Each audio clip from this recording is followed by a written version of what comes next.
So my brother, this guy, is a beatboxer, and I'm a music producer. So the obvious thing to do here is to combine the two, and that is exactly what we're gonna do today. So I got my brother to record a few beatbox routines, and in today's video we are going to flip that into a beat. I have no idea how this is going to turn out, but I thought it was a cool idea, so that's exactly what we're gonna do today. Let's jump right into it. I hope that I can teach you something new you didn't know. I hope that you support me, help me make this channel go. I'm putting in the effort, but right now it's moving slow. So if you're interested in learning how to play with sound, then stick around and make that red button blue and check out my other videos. I swear that I won't let you down. Welcome to Trigon Beats, I hope that you stick around. Alright, so I already cleaned up the timing a little bit, making sure that it's actually on beat at 168 BPM, and discovered that he was beatboxing in F minor. So let's just start this whole thing off by listening to the routine that he beatboxed into my microphone.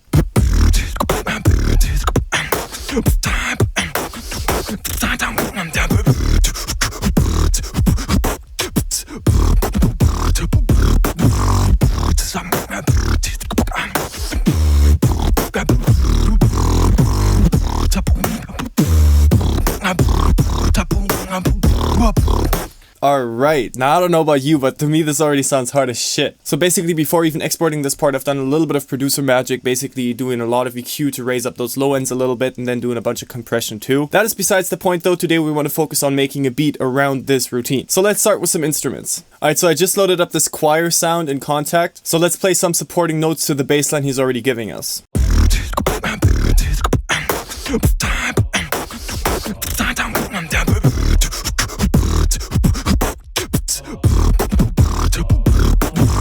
Haha, hell yeah. Alright, I'm already loving the vibe that I'm getting with the choir and beatbox combo, and let's just start layering up more and more instruments and see where we're going with this. Maybe something like flute-like or so, I don't know.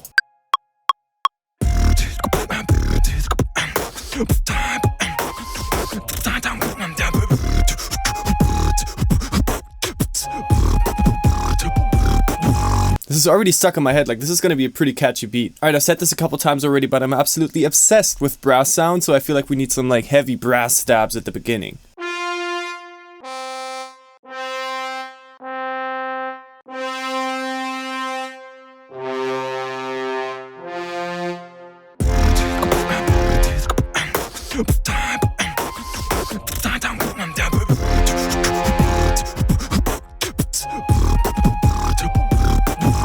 Alright, so now we have these really mighty, like, brass stab. Now what I'm going to do is basically consolidate it, drench it in reverb, and reverse it so it swells into that brass stab too, and that should give us some pretty epic atmosphere. So how we're going to do that within Ableton is I'm just going to do another audio track, and in the inputs I'm going to choose resampling, I'm going to solo the brass, and I'm going to record this resampling track, and then I'm just going to let it record through. Then I'm going to add some reverb on it. Now reverbs on these reverse swell tracks can be pretty long delay time and pretty high wetness. So something like this maybe. Alright, now I'm going to cut it so I only have one stab left. And then I'm going to freeze the track and flatten it. Awesome. And now let's reverse it. Probably put it right around there. Copy it over. And now it should sound pretty cool.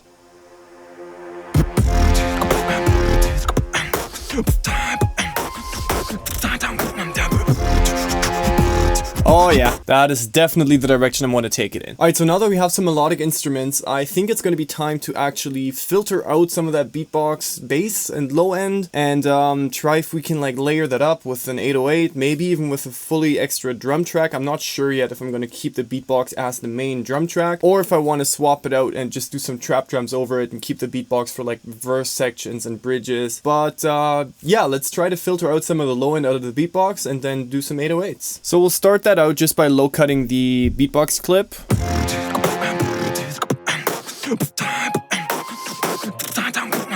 And then I'm going to use some Cymatics Diablo Light just to really distort this 808 sample, kind of like that. Oh, yeah, kind of like that.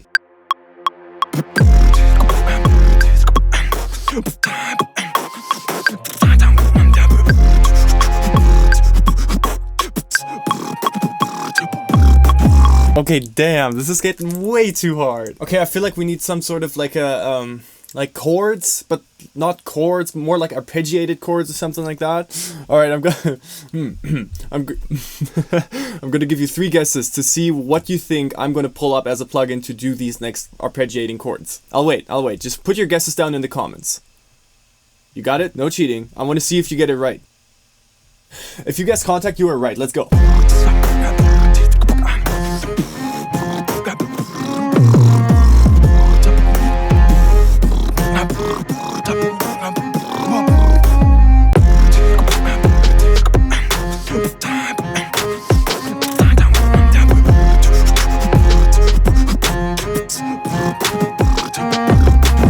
Alright, so about the beatbox, I think what might be a good idea is to basically have the same track like duplicated a couple of times and have one be like the far top layer, so basically just cut out everything up to like, I don't know, 5,000 hertz or something like that. So in this case, when I have the actual trap drums playing, I could just filter out everything underneath, so it's really more like a top loop, I guess. I really don't know if this is gonna work or if this is even a thing, but I think it might, so let's try it out. So we're just gonna duplicate the track, and now with this EQ, I'm basically going to really filter out the low ends.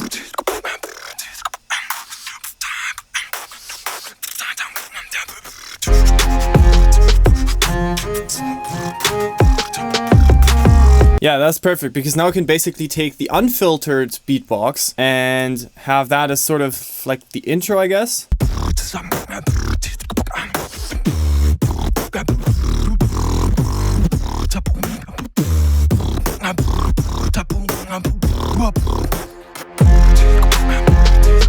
Oh, fuck yeah.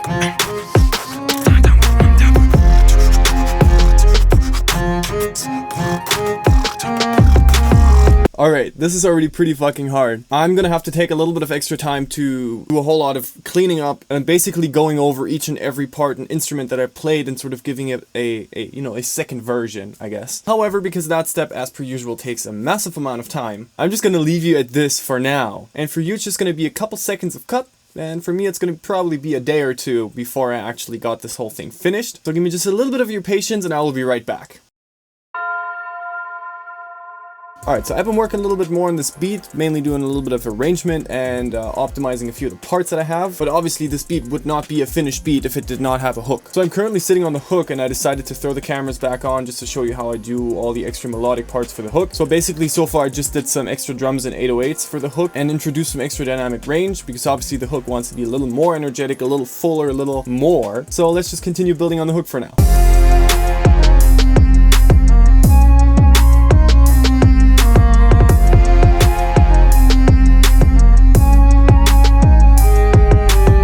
So the issue is that this sort of string, like the sort of cello sound, obviously is interfering with the flute melody that we have right up here. So if we play both of them together,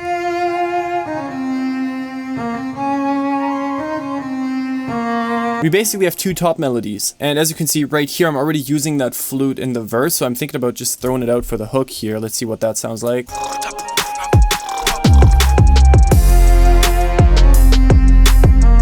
That's clean. Damn.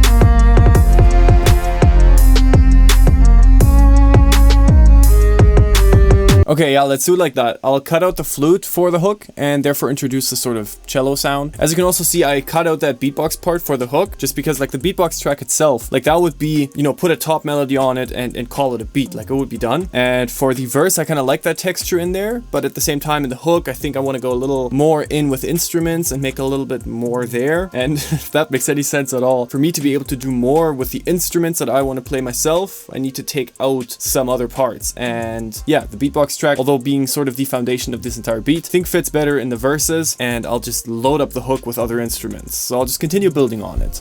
Okay, so I got it all finished. I have a verse and I have a hook, and I'm about to show you what the finished beat sounds like. I haven't finished the beat with full arrangement on a 3.5 minute song, but if you're hearing this and you're like, that's a fucking vibe, and you want to hear that in a full length beat, let me know down in the comments below and I'll get to it. But with all that being said, I think this is a very interesting idea that I would like to pursue more in the future. This was a lot of fun to play around with, and it was something very different, so things like this might come again. I was actually also thinking about doing possibly something like a sample pack, because because trust me when I say that the snares this dude can make with his mouth hit fucking harder than anything I can get out of Ableton. So keep your eyes open for that. Now enough with all the talking, I'll show you the beat right away here. I hope that you enjoyed this video. If so, let me know with a thumbs up and let me know down in the comments if I should do ideas like this more often. But now let's just go ahead and listen to the beat.